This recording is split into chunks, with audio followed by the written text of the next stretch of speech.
Amis téléspectateurs, bonjour et bienvenue sur la chaîne Congo Culture Télévision. Nous vous revenons avec l'émission Découverte. Aujourd'hui, vous allez faire la découverte d'un jeune artiste comédien humoriste. Il s'agit de Jojo la légende. J'espère que ce dont vous dit quelque chose, mais vous aurez la possibilité de suivre en intégralité l'interview qu'il nous a accordée. C'était à l'hôtel Bliss Hotel, au rond-point de Poto dans la rue de Kuala, notre cadre de tournage qui nous a donc servi pour présenter Jojo la légende. En tout cas, je ne vous en dis pas trop. Avec moi tout à l'heure sur ce plateau, Jojo la légende, la découverte du jour.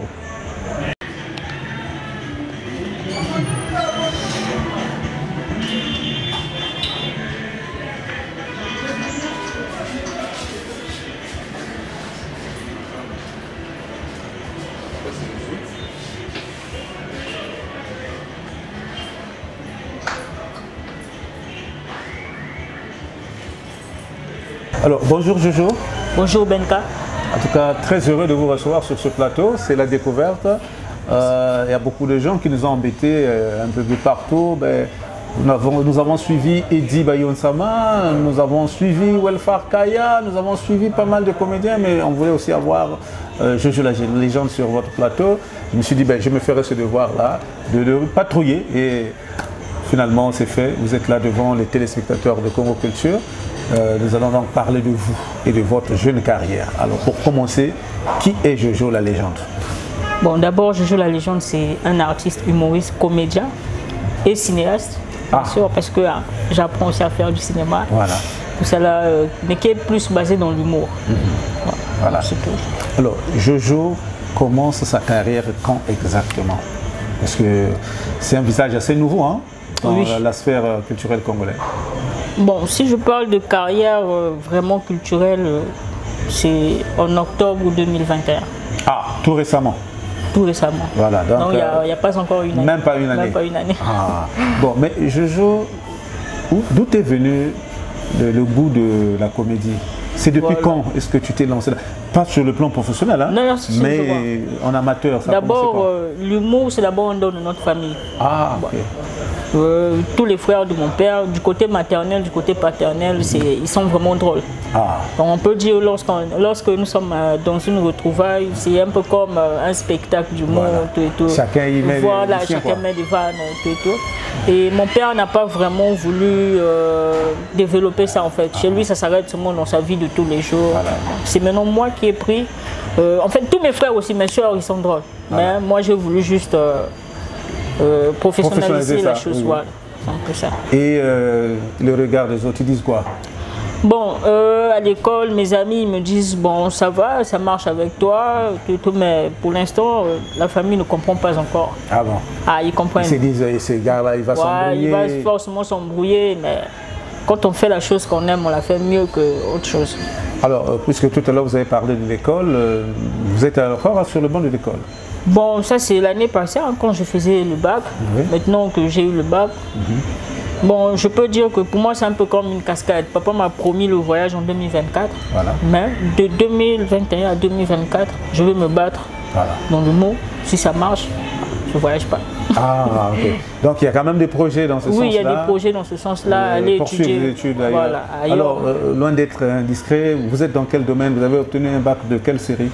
De la série scientifique C. Série scientifique C, waouh, félicitations. Hein. Ah, merci. Ah, alors, donc, avec cette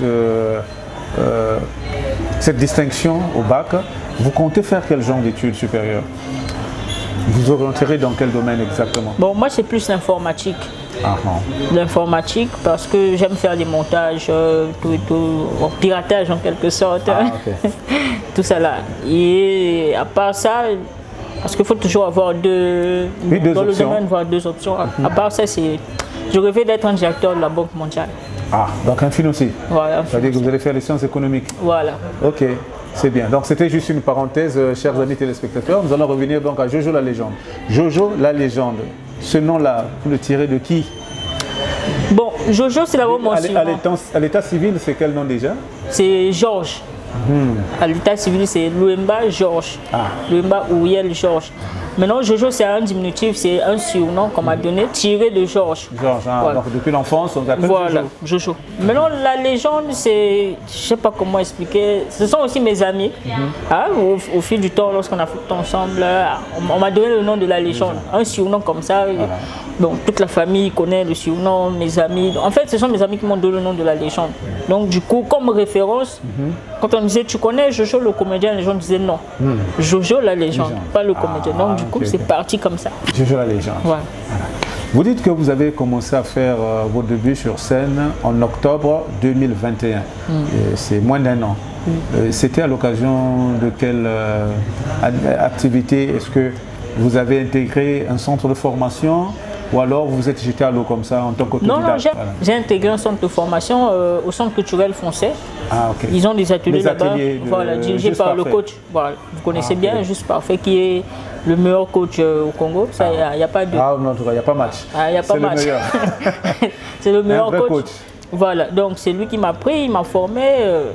Là, nous sommes en quelle année à peu près? 2020? 2021 seulement, 2021. En octobre là aussi 2021. Okay. Donc quand il m'a formé, c'est un coach ouvert. Il m'a dit, petit vas-y, monte sur scène. Donc il m'a présenté à un de ses élèves qui s'appelle Fils Brown, qui m'a intégré dans leur groupe Yakato Seka. On fait souvent du truc et c'est en octobre seulement que j'ai fait ma première scène dans le Yakato Seka. Et c'était à l'occasion de quoi exactement? De l'édition, d'une édition de Yakato Seka. Voilà, le festival Yakato Seka. Voilà. Et à cette occasion-là, vous avez présenté quelle pièce? Bon, j'ai présenté quel humour vous avez mis au programme? De l'autodérision. C'est-à-dire que c'est... Sur vous-même? Voilà, sur moi-même. Le truc que j'ai fait à la fête de la musique. À la fête de la musique? Voilà, je crois. Non, pas la fête. Le truc d'Aristote. Ah voilà. Oui. La prestation d'Aristote, voilà, au Centre culturel Zola. Voilà. Sur la dépression. Voilà, sur la dépression, il fallait montrer. Parce que le coach nous dit que, à première vue, lorsque les gens te voient, il faut les faire savoir ce qu'ils voient. Voilà. Il ne faut pas se cacher. Voilà, il ne faut pas se cacher. Parce que ce que l'homme voit, c'est plus mieux de ce qu'il imagine. Voilà. Donc quand vous vous révélez, les gens se disent, ben voilà, donc là, on peut déceler qui il est vraiment. Voilà, qui il est vraiment.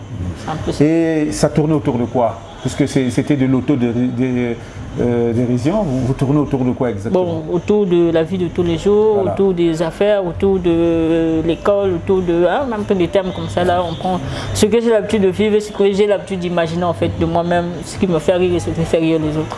Et Congo Culture, tu as découvert, c'était au Centre culturel Zola, c'était le 21 juin 2022 à l'occasion de la fête de la musique. Alors, j'aimerais qu'on puisse suivre cet extrait et on revient juste après. D'accord. Applaudissez pour Jojo la légende.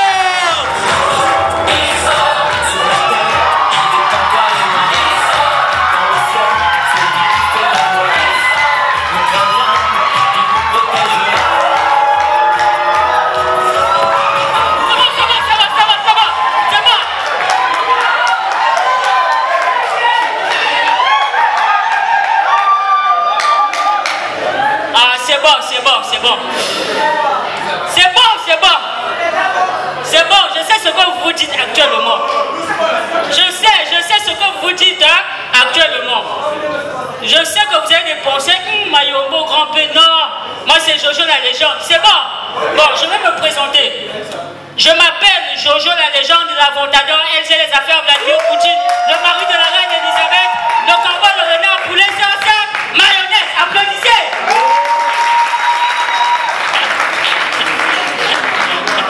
Bien, mesdames et messieurs, s'il vous plaît, avant de commencer, j'aimerais que nous puissions rendre hommage, parce que c'est la fête de la musique, j'aimerais que nous puissions rendre hommage à tous les musiciens qui valorisent la culture congolaise par applaudissement, s'il vous plaît.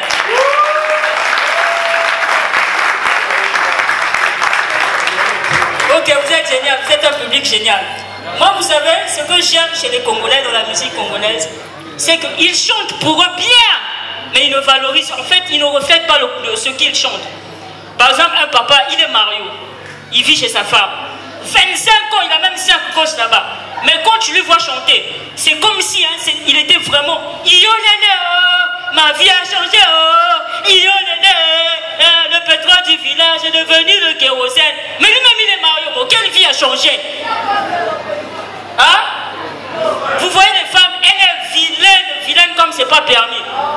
Donc, le visage comme Lucifer, avec les boutons, net Moutame Lotis masque à vieillesse. Mais quand tu la vois, en fait, quand tu es sur les télétubes là, hein, les maris de tout, Esteban, Rosario, Juan Marcos, faut lui voir chanter.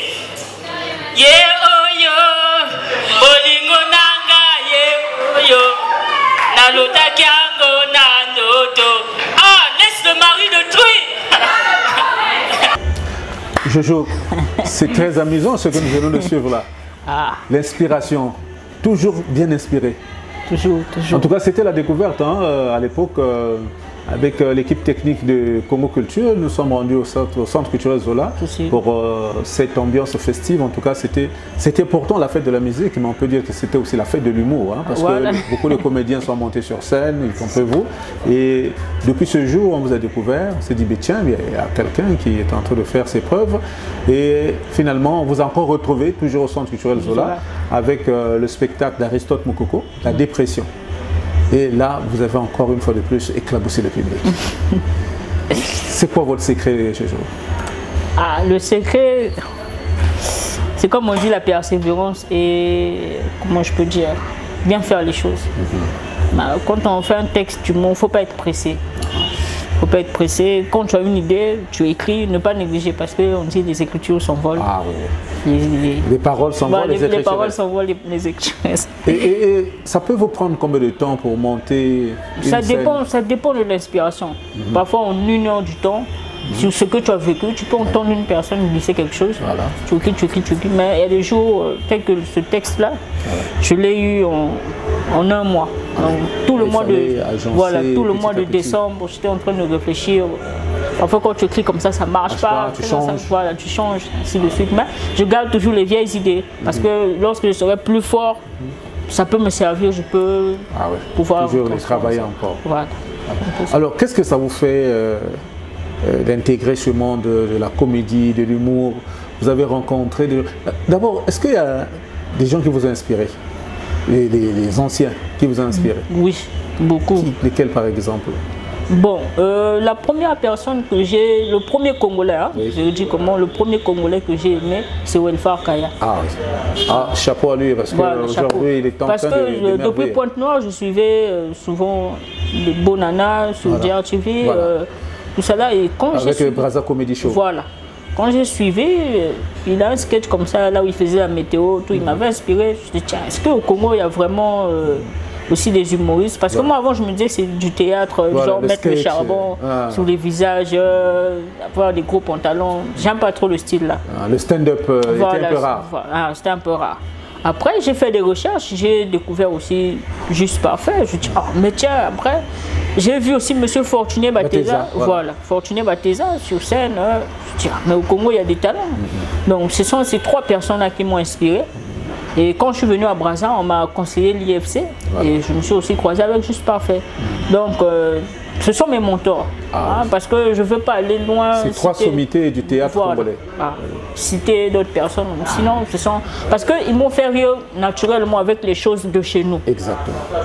Alors, si vous étiez demandé de nous parler de ces 3 ténors du stand-up au Congo, un mot pour Fortuné Bateza, un mot pour Welfare Kaya et un autre mot pour Juste Parfait. Dites quelque chose pour chacun de ces 3-là. Pour moi, c'est des monstres, hein, qu'ils m'excusent, mais... Il y a trop de qualité. Voilà, il y a trop de qualité. Je rigole trop, donc quand je reste calme, je dis waouh. Et c'est la vérité, mon adulte, c'est des gens qui sont clans aussi en Afrique. Hein. Oui, c'est vraiment des poids lourds du théâtre. C'est des poids lourds, ils sont clans en Afrique parce que la plupart de nos anciens comédiens, c'est vrai, on respecte toujours les anciens, ceux des pays d'ailleurs. Étrangers, oui. Voilà. Mais chez nous, il y a de l'originalité dans les textes que vous n'allez jamais trouver. On a vu par exemple Welfare Kaya faire rire tout un monde sur les Français exagèrent. C'était incroyable. On a aussi vu Juste Parfait qui nous dit que non, en Afrique, on a des super-héros comme Kirikou, un gars qui est nu, qui pose des questions. Voilà. C'est très imaginatif. Hein. On n'y pense souvent pas. Mais une fois qu'on nous dit ça, on est vraiment égayé. Voilà. Donc c'est un peu ça. Alors Jojo, on vous a découvert un autre côté, c'est la collaboration avec un de vos frères, Eddie Bayonsama, dit Eddie Malou. la rencontre avec Eddie, ça s'est fait comment? Aux ateliers de l'IFC. Ah, lui, en fait, deux anciens élèves de Juste Parfait. Voilà, lui c'est mon ancien. Il a une année d'expérience que moi, une année d'avance que moi. Voilà. Donc quand on s'est croisés, on vit aussi pas loin. On a dit tiens, mais pendant que nous sommes en train d'apprendre, pourquoi pas faire un truc pour garder la visibilité à deux. Voilà. Donc on se bat seulement comme ça, c'est vraiment de l'aventure. Hein. Ça a commencé depuis quelques mois, je crois. 2-3 mois? Non, pas 2-3 mois. Non, moi je parle des sketchs en commun avec lui. Ah ouais, 2-3 mois. 2-3 mois déjà. Et le tout premier, c'était quoi déjà? Le tout premier, c'est, je crois, le truc du chewing-gum. Le chewing-gum. Le chewing-gum, je crois. Là, c'est la première vidéo. On a eu l'idée comme ça et bon, pouf. Et après, s'en est suivi un deuxième. Ouais, un deuxième. Je crois que c'est un truc, un prank. On appelle ça un prank. C'est, en fait, c'est une vidéo, mais comment je peux dire, le deuxième personnage de la vidéo n'est pas au courant. Que c'est une vidéo. En fait, il y a une caméra cachée. Ah, ok. Voilà. Donc, c'est un truc qu'il a fait avec un taximan. Je crois que vous avez même balancé les images. Oui, c'est ça. Et tout, voilà. Donc, tout à l'heure, on va partir à la régie pour nous faire un morceau choisi de la collaboration entre Jojo la légende et Eddie Bayonsama pour nous faire une idée parce que l'union fait la force, hein, c'est ce qu'on dit souvent. Voilà. Et ça veut dire que vous partagez déjà l'audience, les fans de Jojo, les fans d'Eddie, et nos fans à nous deux, voilà. Alors, la régie, on revient à vous pour nous balancer une séquence de Eddie Bayonsama et Jojo la légende. Voilà. Ça, franchement, c'est du lourd, hein. C'est du lourd, je pense que ça demande des moyens, il faudrait que vous puissiez quand même lancer un SOS parce que ça, on voit bien qu'il y a du talent, il y a du potentiel, mais c'est une production qui ne peut pas aller loin. Oui, bon, comme on dit SOS, je vais un peu demander SOS, généralement les gens sont plus sous la musique que l'humour. Voilà. Mais c'est à nous maintenant les humoristes de se battre, de les faire intéresser. Voilà. Et donc, à qui vous vous adressez particulièrement et qu'est-ce que vous leur dites, en quoi ils peuvent vous venir en aide, par exemple? Qu'est-ce qui vous manque pour propulser votre carrière, pour mettre en valeur tout ce que vous avez comme potentiel? Vous aurez besoin de quoi exactement? On a besoin, première des choses, d'abord du matériel. C'est la première des choses. On peut avoir l'idée, le matériel, et deuxièmement, des petits financements, du genre booster les pages, si on veut tourner dans un cadre idéal, si on veut tourner dans un restaurant. Tel qu'ici, où nous sommes à Bliss Hotel. Il faut avoir quand même une relation qui va te piéger, quelque chose comme ça. Je pense que c'est vraiment une bonne chose. Chers téléspectateurs, n'oubliez pas, nous avons du talent local, nous avons de la valeur. Hein. Comme nous avons suivi récemment, l'Afrique a un incroyable talent, mais nous dirons aussi que le Congo a un incroyable talent. Ils sont nombreux à pouvoir porter haut l'étendard du pays, mais des talents cachés, des talents enfouis qui ont besoin d'aide, qui ont besoin de beaucoup de boostage. Alors, Jojo, vous n'allez pas vous arrêter en si bon chemin. Hein. Ça veut dire qu'il y a quelques projets à venir, même si, entre guillemets, il y a l'horizon 2024 pour le voyage. Mais entre-temps, qu'est-ce que vous prévoyez faire? Bon, les projets, je crois en octobre, là, je vais participer au festival Tousseo. Qui se tiendra du 27 au 29 octobre à l'Institut français du Congo de Brazzaville. C'est le rendez-vous national et international du rire. National et international du rire. Ce sera votre première participation? Oui, ma toute première participation. Je pense que c'est vraiment un événement. Hein. Congo Culture sera là pour venir vous supporter et puis vous rendre encore plus visible que ça. Et en dehors de ça, quels sont les autres projets? Bon, il y a un peu des trucs cachés dont je ne maîtrise pas encore. Il y a des gars qui m'ont fait des promesses que non, petit, je vais te mettre là. Je vais te mettre là, donc j'attends encore. Pour l'instant, je n'ai pas encore l'information, donc j'attends. Mais il faut dire que la visibilité à l'international, elle arrive à grands pas, puisque vous avez participé au tournage d'une émission. Canal Comedy Club. Et comment ça s'est passé? Parce que c'était quand même un test, hein. Il y a eu des gens qui ont été éliminés. Oui, c'était un casting, on a retrouvé des talents, des vieux talents. Donc même vous-même, là où vous êtes assis, vous vous êtes dit waouh, il y a quand même des gens... Au Congo, il y a des talents. Excusez-moi, on était plus de 40. Et combien ont été retenus au finish? 20. 20. Waouh. 20 ont été retenus. Donc les 20 personnes, c'était seulement... En fait, quand tu fais la sélection, Tu as envie de repêcher tout le monde. Tu as envie de repêcher tout le monde, mais comme il est demandé de prendre 20 personnes, donc c'est ça. Et cette expérience-là, comment est-ce que vous l'avez vécue? Parce que il y avait quand même la pression des autres. Oui, il y avait la pression, mais comme on dit, Dieu ne fait rien au hasard. Je remercie Dieu parce que j'ai d'abord une particularité qu'il faut d'abord. Voilà. J'ai une particularité, une certaine particularité qui est mon corps. Voilà. Que Dieu m'a donné. Donc, votre physique est déjà un atout. Voilà, c'est ce qui fait que je passe un peu partout sans... Vous ne pouvez pas passer inaperçu. Voilà, je ne peux pas passer inaperçu. Il y a toujours quelque chose à remarquer. C'est-à-dire que si on a besoin de 20 personnes, 19 personnes, et la 20e personne, il faudrait toujours voir la particularité. En fait, c'est ça. Et l'émission s'était bien passée? Oui, ça s'était bien passé. Les Congolais, au départ, négligeaient parce que même quand ils sont arrivés, ils disaient qu'au Congo, il n'y a pas de talent, est-ce qu'ils vont nous faire rien? Et quand ils étaient sur place, ils ont vu, ils se sont dit, wow, on ne savait pas. Et là, vous avez, à l'occasion, c'était quel sketch que vous avez? Oui, toujours l'auto-d'exemple, mais sous une autre forme maintenant. Voilà. J'ai pris un autre angle, un peu ça. Et les gens appréciaient? Les gens ont vraiment apprécié. Et bientôt, ça sera sur Canal+. Oui, bientôt, les gens vont voir. C'est là où ceux qui ont l'habitude de nier, les humoristes du Congo, continuent à nier. Ils vont se raviser? Non, ils vont continuer à nier parce que le Congolais est têtu. Il est têtu, ça il est sur son canapé, il rigole, mais il nie. Non, le petit. C'est méchant. C'est le Congolais, vraiment. On ne peut pas changer ça. Maintenant, il y a au Centre culturel Zola une activité qui revient régulièrement et dont vous faites souvent partie, Masolo Stand-up. Parlez-nous un peu de ce concept. On remercie d'abord le Centre culturel Zola parce que Masolo Stand-up, c'est un bon concept. Ça nous permet de travailler et de se faire aussi connaître. Tu vois, parce que généralement, nous sommes les humoristes, mais on n'a pas trop de scènes. Il vous manque d'occasion, de prestations. Alors qu'on doit régulièrement monter sur scène pour voir notre niveau en fait. Si tu réussis vous faites ça avec quel rythme? Chaque mois? C'est chaque début du mois. Chaque début du mois. Donc au début de chaque mois, on prévoit... Voilà, on prévoit un Masolo Stand-up où on fait passer 7 artistes et nouveaux visages. Très bien. Alors, je joue la légende. Je pense qu'avec cet entretien, beaucoup de ceux qui ne te connaissaient pas sont certainement au courant. On peut rappeler le nom à l'état civil? Georges Louemba. Georges Louemba.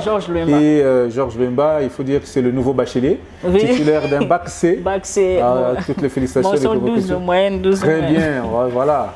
Et donc, le rêve, c'est de devenir économiste et un grand informaticien.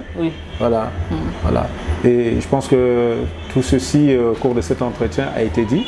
Mais pour terminer, je pense qu'on va vous accorder quand même cette opportunité de nous faire rire avec quelque chose de live, de direct.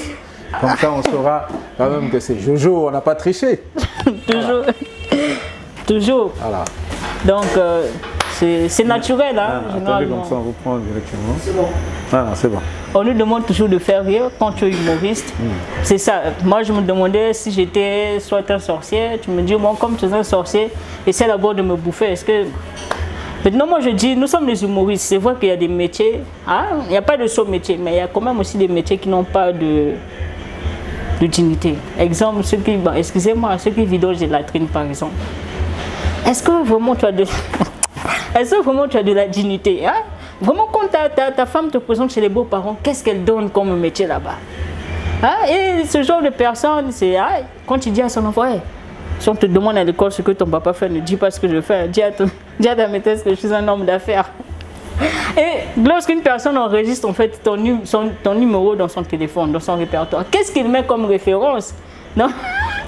Si au moins si tu l'appelles Georges, il va mettre Georges et puis dans le genre de toilette. Donc, ça n'a pas vraiment de dignité. Excusez-moi.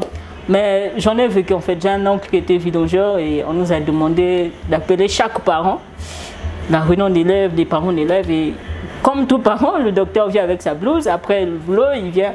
Et lui, il est venu avec sa pelle, son cache-nez, la boîte de lait, Nido. Arrivé devant le portail. Le surveillant a dit non, monsieur, on n'a pas besoin de ça. Non. Après ça, mais il y a des choses que je ne comprends pas au Congo. C'est ça, c'est ça. Et la maltraitance en fait des chiens. Pourquoi vous faites ça? Les Congolais, vous n'avez pas les moyens. Vous n'avez pas envie d'élever les chiens, laissez. Pourquoi vous faites ça? Déjà au Congo, l'alimentation du chien dépend du régime alimentaire de son maître.